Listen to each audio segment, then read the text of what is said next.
Hello guys, in this video I will give an update on how the 8 REITs performed in the first quarter of 2024. Merong good news para sa ating lahat na mga RCR shareholders. Robinsons Land Corporation will infuse non-office properties into RCR. The planned asset infusion will diversify their predominantly office asset portfolio with the inclusion of mall assets. As of June 7, tumaas ang share price ng RCR. Ang closing price ay 5.2 pesos per share. Nagkaroon ng buy opportunity dito. That's why I was able to buy more RCR shares. Kung gusto mong mag-open ng trading account sa Dragonfly, you can sign up using my referral code or just use my link below. Among all the 8 REITs, A-REIT and C-REIT lang ang pinakamalaki ang dividend growth rate. A-REIT's annualized growth rate is 12%, while C-REIT's growth rate is 11.4%. A-REIT has an estimated dividend yield of 6.6% and 7.7% for C-REIT. RCR's dividend growth rate is 2.1%. And yung MREIT, nag-grow din ang dividend pero mababa lang at 1%.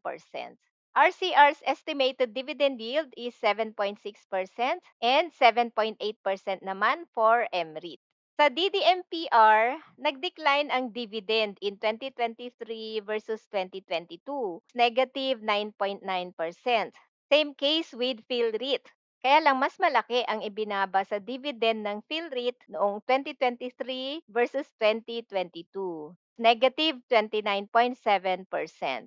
Mataas pa rin ang dividend yield ng DDMPR at 8.8% kasi bagsak ang share price. Payout ratio is too high at 123%. Current dividend is not sustainable kasi more than 100% na ang kanyang payout ratio.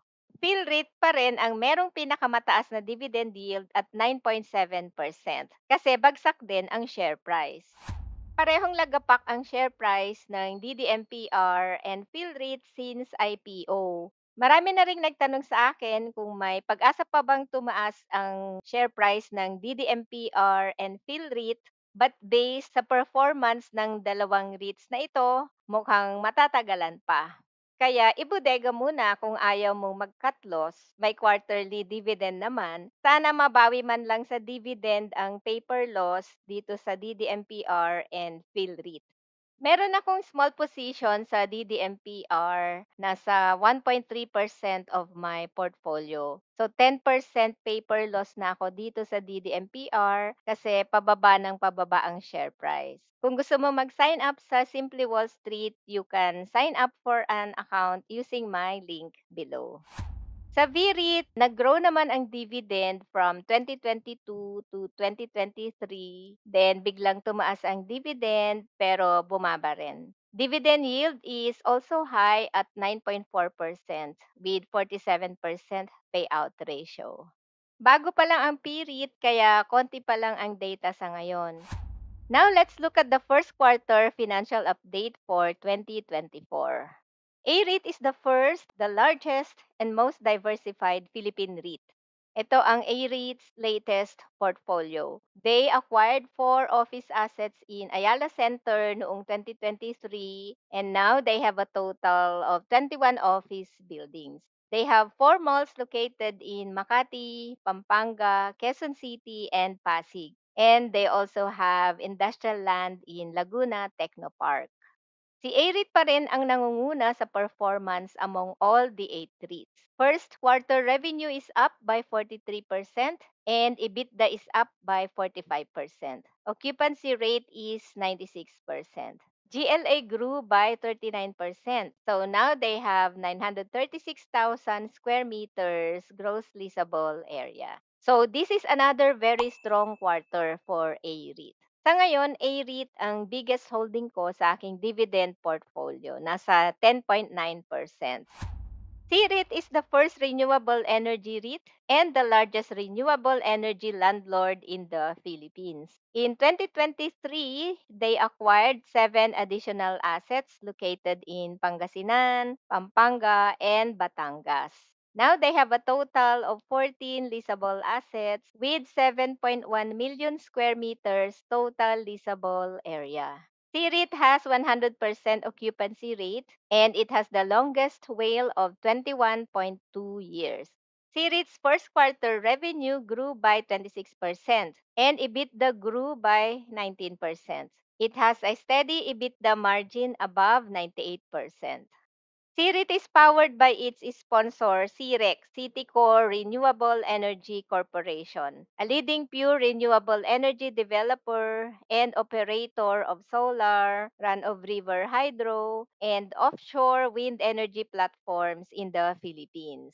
Nag-IPO ang CREC noong June 7 and CREC was able to raise 5.3 billion pesos from the IPO. Ang goal ng CREC is to become the largest, if not top 3 largest power generation company in the Philippines. They have a 5-year time horizon to achieve their goal. Closing price of CREC noong first day, June 7 ay 2.7 pesos. So, walang change versus the offer price. Day range is 2.7 to 2.78 pesos per share. Next is RCR. RCR owns and leases office buildings and condo units in major cities across the Philippines. And ito ang kanilang current portfolio. Recently, Robinsons Land Corporation has disclosed their plan to infuse non-office properties into RCR. Robinsons Land Corporation is preparing a mega 33.9 billion pesos asset injection into RCR in exchange for 4.99 billion pesos new RCR shares. This transaction includes 11 malls totaling 278,526 square meters of leasable space and two office assets totaling 68,803 square meters. And they plan to complete the transaction within the year. After the infusion, RCR will become the largest mall REIT in the Philippines. And RCR will remain as the Philippine REIT with the widest geographical reach, with assets in 18 key locations.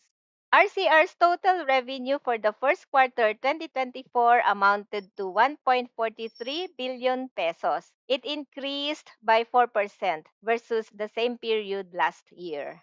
Total rental income slightly decreased by 1% due to the lower occupancy rate in the first quarter at 95% versus 97% of the same period last year. Next is MREIT. MREIT leases a portfolio of 18 office and commercial assets to a diversified tenant base across the Philippines. MREIT will also acquire 6 office properties with a total of 13.15 billion pesos. The acquisition will increase MREIT's portfolio by 48% to 482,000 square meters. Target portfolio ng MREIT is 500,000 square meters by the end of 2024. MREIT's total revenue for the first quarter is up 3.96% versus same period last year. This was driven by higher rental income at 3.15%. PhilREIT ang pinakakulelat sa performance. PhilREIT's office buildings are mainly located in PhilInvest City, Alabang. PhilREIT also has one office building in Cebu and meron ding prime resort lot in Boracay. PhilREIT mainly focuses on office REITs and is geographically centered in Alabang, which limits its earning potential. PhilReit's revenue has been declining since 2020. And yung first quarter report nila, declining pa rin ang revenue. PhilReit's rental income declined by 11.44% due to lower occupancy rate.